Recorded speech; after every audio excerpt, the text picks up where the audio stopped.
Ahoy there, Captain Benzie here, coming at you with another ship fitting guide for Eve Echoes. And yes, would you look at that, it's another Amar ship. This time around though, it is a Battlecruiser. We are of course looking at the Prophecy, which is a ship that a lot of you have been requesting in the comment section below. Special thanks to Mine for loaning me this expensive piece of hardware that does look ridiculously like a golden flying space turkey.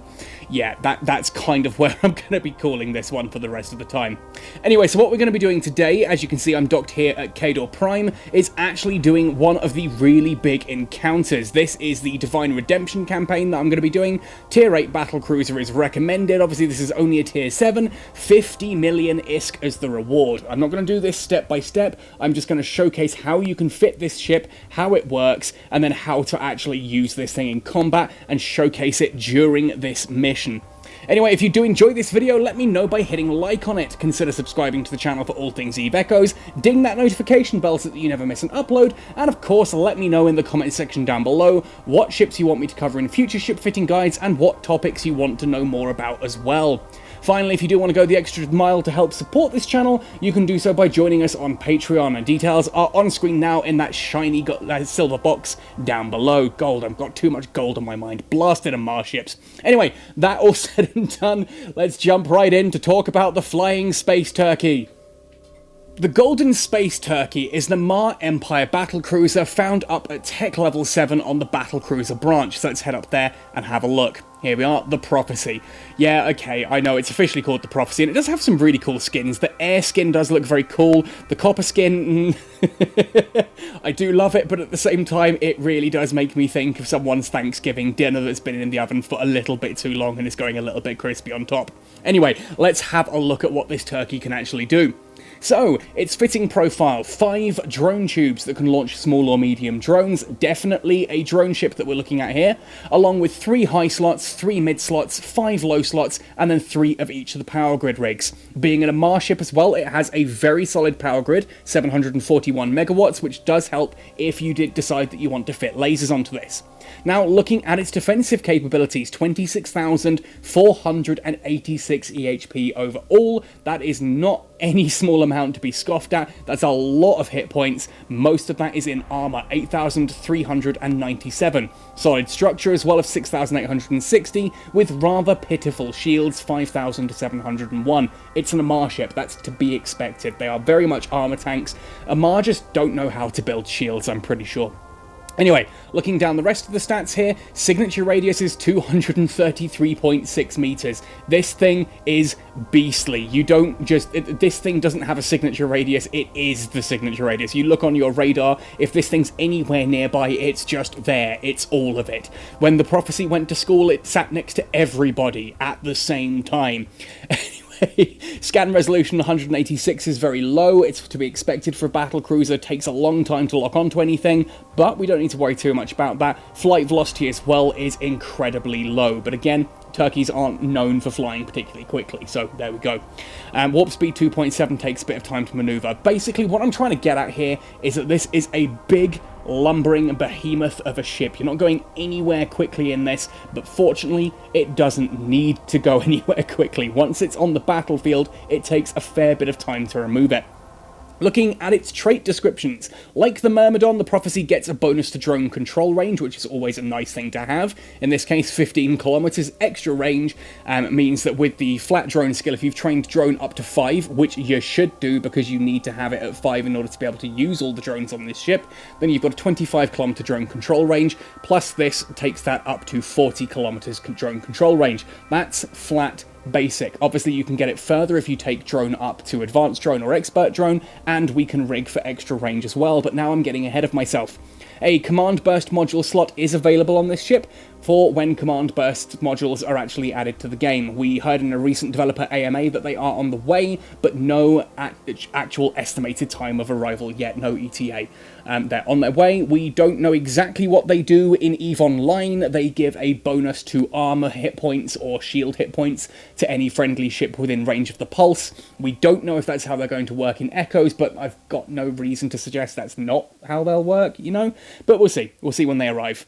Looking at the skill bonuses then, you've got two here. Advanced Medium Drone Upgrade gives you a bonus of 30% drone DPS per level. Obviously at full level 5, that's 150% drone DPS, which is just insane. That means those 5 drones are actually acting more like they're 12 when that's fully trained. And drone velocity of plus 5% as well. 25% extra drone velocity at full training means that they are able to actually move across the battlefield fairly swiftly. Very, very important in regards to PvE, for making sure they can get to their targets nice and quickly, but absolutely vital in PvP engagements where otherwise they're going to be shot down fairly quickly. Finally then, Battlecruiser command bonus per level, plus 4% armor resistance. Excellent bonus to have there, definitely an armor tank as we saw earlier, and if you've got Battlecruiser command trained all the way up to full level 5, that's an additional 20% resistance across the board on your armor tank. Makes this thing astonishingly survivable. Anyway, let's take this thing out and have a look at how to fit it. This time around, I need to give a humongous thank you and a shout out to Mine, who is one of the Catskill Cartel's premier pilots and an expert theory crafter. You might remember that he was the guy who also helped a lot in the Talwar Assault video. It's thanks to Mine that this video was made possible, as he supplied this space turkey and has given me the notes to kind of explain why this particular fitting. Now, as he says here, that basically most of this is to deal with one particular battleship that you find, one elite battleship that you find during the Friends by Blood mission. He uses this to run all kinds of missions, but that is the one ship in any of them that has actually given him any trouble. It applies both neutralizing and a Nosferatu, and tends to stay a little bit further range, so this build has been changed slightly to work with that. So let's look at how he's done it. Now, the 3 top slots here are Challenger medium missile launchers. This, as Mine says, is because that battleship stays slightly outside of rapid medium launcher range, and in fairness, rapid medium launchers are also supposedly getting a little bit of a nerf in November, so the medium missile launchers here being longer range should theoretically be a better option. And heck, 30.35 DPS at decent range as well, 27.95 kilometers, and that's without any form of missile skills here, I might add, isn't bad at all. I'm tending to use this more as a drone kiting ship, but at the same token, if you are getting a little bit closer, you only have to get to about 28 kilometers here, which is a real advantage. Now, the 3 mid slots here are all Nosferatus. This, as Mine says, is purely to help deal with the fact that that elite battlecruiser does both neutralizing and Nosferatu, so it tends to sap your capacitor pretty quickly. So if it gets too close, he's got 3 of these here that we can just fight back and try and keep capacitor stable.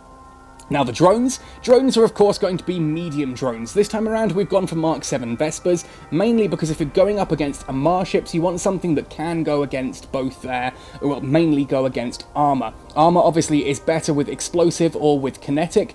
Kinetic does do a little bit more to shields than explosive does as well, so I think theoretically here we've just gone for the Vespers because they do a little bit towards the shields and they do a lot towards the armor, and we're going up against Amar ships. This is of course one of the big advantages of drones. You can choose which drones you want to use based on what type of enemy you're going up against. If you're going up against Kaldari, for example, if you're expecting lots of shield tank ships, then going up with the drones that are using electromagnetic or thermal damage is probably the best option, as it'll allow you to cut through that shield tank fairly quickly. You can also do a split of these. Some people have said, is it worth doing, say, 2 of one drone and 3 of another? You can, but you can also modify drones on the fly, so I'd kind of put out the ones that are best for the current situation, and then swap them as needed. Now then, looking at the low slots here. The low slots here, we've got 2 medium armor repairers. These are both Gorget medium armor repairers, and yes, I've made sure they are mediums this time, not smalls. When will I ever get to live that down? That's just to repair any damage that we do happen to take, and for here, we've gone for a sparkly reactive armor hardener. Now, normally I would go with an adaptive armor hardener, but again, because this is being built specifically to do Amar missions, it makes sense to use the reactive armor hardener, as it will increase, the reactive reacts to incoming damage and modifies its resistances accordingly. In this case, because Amar weapons are lasers and they do exclusively electromagnetic and thermal, because it's only those 2, the resistance boost to 2 is bigger than the adaptive invulnerabilities across the board would be. It does work out though if you're going up against cannon ships, because cannons do a little bit of 3 different types of damage, that ultimately the adaptive does end up better than the reactive. Anyway, Finally then, for the last 2 slots, we've got a battery here, a Gistum C-type medium capacitor battery, useful for keeping us capacitor stable. Again, this is for if that elite battleship gets too close and starts neutralizing and draining with a Nosferatu, you can just kick a little bit of capacitor in there. And finally, a bat drone damage amplifier just increases our DPS and gives us a little bit of extra kick against whatever we need to. Basically, it's just the kind of thing that is just basically just faster clearing speed means more ISK per hour. Anyway, let's then have a look at the rigs. Now for the power grid rigs, 3 drone control range augmenters, each give a 10 kilometer boost to drone control range. Now I mentioned earlier that you're sitting at, what, 40 kilometers? This pushes us all the way out to 70 kilometers with the drones. That is an insane amount of range that means you can pretty much sit there and just not take damage from everything. You outrange everything, and as long as you're killing the stuff that is getting closer, you should be fine. For the mechanical rigs, there's a warp core optimizer, just because, well, straight up, some of these ships do have warp disruptors and are able to point you and jam you down. That just gives us a little bit of stability for fleeing out of combat if needs to. 2 of these gives a warp jammer strength of -2, so if there are 2 points on you, you can still warp. Very useful if someone comes into your anomaly or whatever and applies a single interruptive warp stabilizer or any warp disruptor. Ultimately, currently in the game, any single warp disruptor has a maximum strength of 2, so by having 2 warp core optimizers or 1 warp core optimizer 2, you can work through that. Obviously, warp core optimizer 2s are ludicrously expensive right now. Last I checked, they're sitting at 150 million ISK. Oh, that's horrific. And finally then, a semiconductor memory cell, again, does work with the whole idea of that neutralizing ship by having a bigger capacitor there for the thing to actually drain down. Now, as he mentions here, a lot of the modules are just to deal with that that draining elite battleship that sucks out all of the capacitor, but honestly, that is the only ship, he says, that is a threat. All other ships are just ISK waiting to be mined. He suggests here that potential changes in the future when his skills are higher are that he might swap out for 2 large missile launchers rather than the mediums there, if you can get the power grid for it, and 2 power grid rigs and an armor rep mount rig would allow him to effectively fight at 60 kilometers rather than the 70 here, by having the missiles up at 60, having 60 range. The large missiles have a range of 60, whereas these obviously only have a range of nearly 30, plus a bit of armor repping means you can get closer and not worry too much about the damage. Anyway though, enough talk about this ship, let's actually pull this out into action, into one of these high-level encounters, and showcase how you use this. When the Golden Space Turkey finally arrives at its destination, you need to make sure that you hit cancel, because we don't want to warp right into the middle of the entire battlefield. That's just going to be bad. Instead, you want to have a look under your Cosmic Anomaly list, or wherever heck you've got it if you've modified your overview, which is a video I will get round to one day, I promise. Head to whichever mission it is, in this case Divine Redemption, and then drag out how far you want to go. In this case, we're going to warp in at the 60-kilometer mark, or thereabouts, so that we've got plenty of time to lock onto anything, and we can work alongside that extreme range we've got. It's about 70-kilometer drone control range. Now, you might be asking, well, okay then, why didn't you just warp in at the 70 kilometers? And simply put, it's because we don't have any propulsion system, and a lot of the times, you're not, even if you warped in at 0, they're going to be 10 kilometers away. If you're warping 10 kilometers away, they're 20 kilometers away, that kind of thing. They may be the other side of the spawn point at a bit of distance. So the last thing you want to do is warp in at 70 and find that they're like 110 kilometers away, and it takes like an hour before anything even bothers engaging you. Now for this, I am going to zoom the camera right the way out so that we can see absolutely everything on the battlefield. I do apologise, this means we can no longer see the Golden Space Turkey. There we all are. You see it come in around about the 60 kilometer mark. That's fine by me. We're now going to change to ship. I'm going to turn around, pick a direction, double tap, and start drifting. Now we're going to have a look at what the dangerous things here are. We've got an interceptor there, we've got another interceptor there, Harbinger, Prophecy Command, Oracle.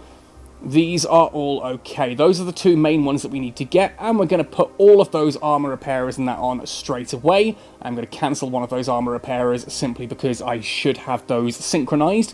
So when they finish repairing here, we're going to wait for the second one to get halfway through, and then activate it so that they are synchronized, like in counter step to each other, so that we've got a constant thing going here. I'm also going to activate the missile launches, and start to pull down that executioner. Now you see that my drones have whizzed off into the distance there and are doing their thing against those executioners. I can now lock onto other things as well. I'm going to move on to those second executioners, assuming the drone AI decides to behave itself. Quite often the case that the drone AI does just get a little bit angry with me and sits there and says, no, we're just going to sit here and do nothing. So do keep an eye on whether your drones do have that little target symbol. That means they are actively seeking out a target and engaging it.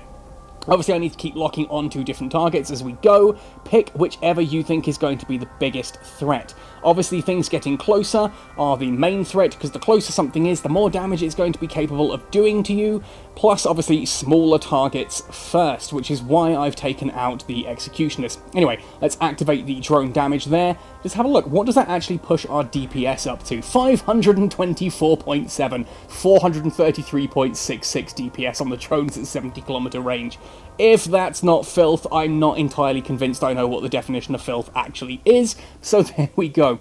Now, ultimately, yes, I'm a little bit close to the spawn point. Perhaps I should have gone at that 70 kilometer distance, but by drifting here, when the next wave spawns in, I will be even further out, ready for next time. Obviously, again, it's once something hits like the 30 kilometers or closer mark, that's when I start actually the missiles being able to do their thing as well. The aim here, though, is survive this first wave. Once we've survived the first wave, which I'm going to use the battery to pull my capacitor up a little bit as well, I've just spotted that. Once we've survived the first wave, the second wave should be easier, as we'll be a lot further out and able to pick our targets from range. So here we are, we're pulling down this Mala here as well, a Mala 2 Guardian to be precise, which is, of course, a battlecruiser, a heavy battlecruiser. No, it's not, it's a cruiser, what am I even saying? It is a heavy cruiser. It is a heavy cruiser. It's a Guardian cruiser. It's one of the ones that have the armor links. Yeah, go. What am I saying? There we are. Anyway, that Mala 2 is about to go down. On we move now, not to the... No, I'd rather we take down the Arbitrator before the Harbinger. The Arbitrator is going to be a bit more of trouble, I reckon, than the Harbinger. And again, we can apply the drone damage. There we go. Happy days. While we're doing this as well, let's actually have a look again back in the fitting menu at how our defences now look in regards to armour. And there you can see that is that reactive armour hardener doing its job. It's pushed our electromagnetic resistance all the way up to 72 and our thermal resistance up to 61%. That is a huge amount of resistance for those two. Obviously, I have lost a bit of explosive and kinetic resistance, as you would normally have on a ship like this for that. Those have gone down and the electromagnetic and thermal have gone up.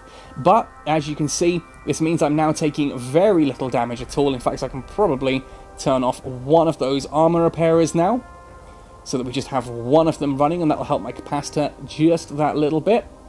You'll also notice that the ships now are a little bit slower and are a little bit further away. We're now looking at a Harbinger.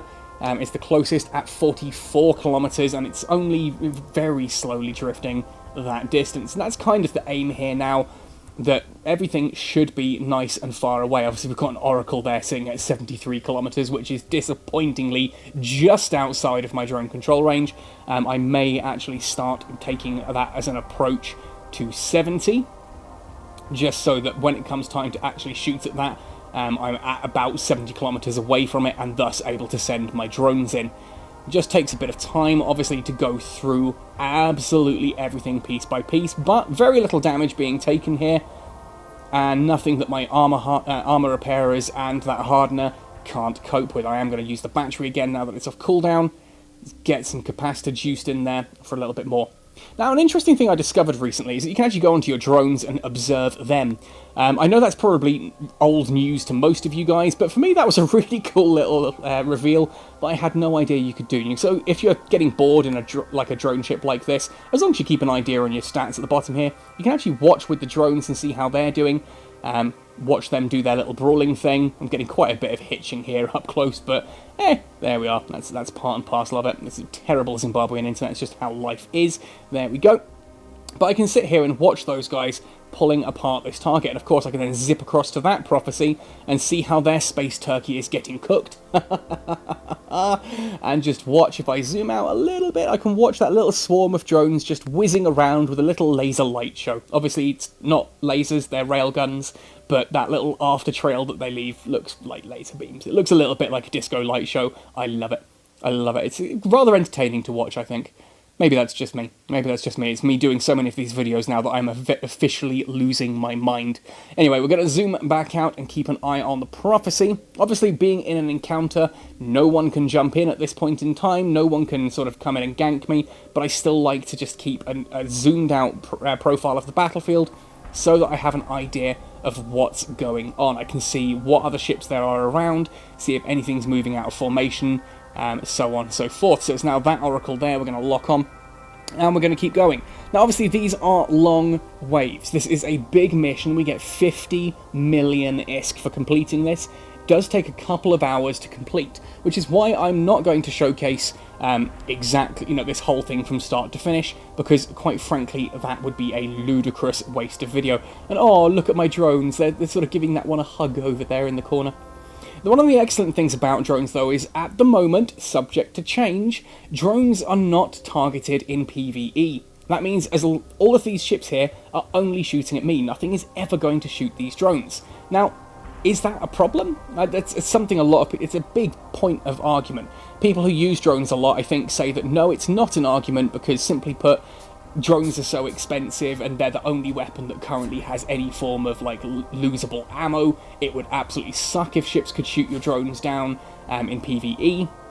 But then there are other people who say, well, okay, maybe you could counterbalance that another way, make it so that the drones are a lot cheaper, but yes, you can lose them in combat, you know, make them even easier, even more common drops that use less materials to build, things like that. Who knows?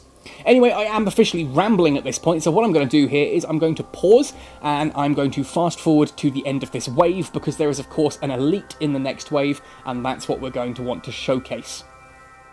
At this point in the battle, I've basically turned off the armor repairer, and I'm only using it when I need to. Just give it a quick cycle here and there, just so that I've got enough capacitor immediately as soon as this spawns. You can see I'm already at very high capacitor here. I am going to run that one more time now, though. Turn it off immediately. There we are. Let's have a look at what we have in this one. Again, we've got Executioner Interceptors, Unknown Harbingers, Unknown Omen. Omens tend to be quite quick as well. You can see there is definitely something here neutralizing me and applying Nosferatu. So those are going to be things we need to keep an eye on first. There it is at the bottom. Unknown Oracle. Just want to keep a lock on that one, even though it's going to be a long way away for a while. We've got an Arbiter Interdictor coming out very closely, though. That I want to start shooting at very quickly. This one over here. And we're going to activate that first armor repairer. And we're actually going to pop on the Nosferatus just to be sure. And I'm going to start moving in that direction as well. There we are, we're going to zoom right out. We've got an Arbitrator E-War, and oh, there's that Oracle. There's that Oracle that we were just talking about. So we are going to need to apply some damage onto that in a second as well, because that is the very fast-moving battleship that we were talking about. Let's get rid of that Arbitrator first. Nice and calmly. Just takes a bit of time. I don't want to use the drone damage just yet, though, because I want to use that to power through that Oracle once we're a bit closer. Everything else is nice and ranged away at this point in time. I do want to just set that there. We're going to set an approach on that medium anomaly in the distance. We're okay currently. Okay, currently, no big worries here. That Oracle is coming a bit closer. There we go. Would like to take that Arbitrator out a bit faster. Screw it, let's activate the drone damage. Get rid of that Arbitrator quickly so we can start focusing on that Oracle, because that Oracle does scare me a little bit. And what else have we got closing in there? Those are going to be the Executioners. Yeah, they're still out of range at the moment, so we're okay. Let's go on to the Oracle now. We can start to take that one down. It's out of my missile range, though, still, annoyingly. But the drones can go through. Drones will do their thing. Start locking onto some other targets as well. I just don't like when I see 8 of something on me. You know, it just makes you a little bit wary, I suppose. And it's at times like this when I kind of wish that I did have a propulsion system on here, but I completely understand why there isn't one. The armor repairers are much more important, as is that capacitor battery and the ability to dish out the little bit extra damage. I dread to think what looting this is going to be like at the end, though. But there we are slowly getting through. I can actually activate the missiles now as well on this Oracle. Start doing some damage with those.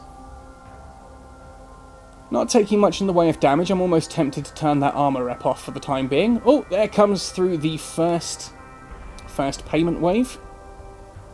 That's not bad at all for a mission like this. Okay, and now at this point, because we're getting a little bit close with that Executioner, I'm actually going to leave the Oracle alone for a moment, try and take out that Executioner first. So watch the drones zip across there like my little swarm of insect helpers. Off they go. Go, little insect helpers, kill that Executioner Interceptor. Once I start seeing damage, there we are, drone damage will apply now. Put the bat on there. There we go, and down goes that Executioner nice and quickly. Straight back then to that Oracle. And there we are. I think I've kind of avoided the biggest threat here, you know.